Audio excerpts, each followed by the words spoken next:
Bora aqui comigo, gente. Bora aqui comigo que eu vou mostrar pra vocês como é que planta aqui cacau, gente. Vocês que moram na cidade aí, né?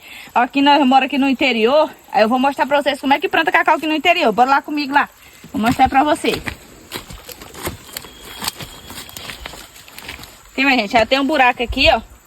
Meu esposo já futucou aqui o buraco aqui e já abriu aqui mais, né, gente, pra caber a muda. E vamos lá, gente. Primeiro a gente vai tirar aqui a sacola, gente.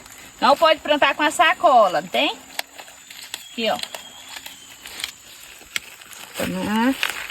Aí pega ela assim, gente, igual bebê, ó. Viu?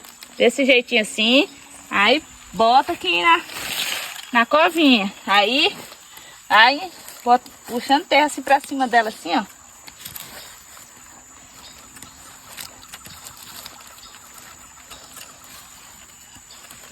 Olha aí, minha gente, desse jeito que planta cacau, viu?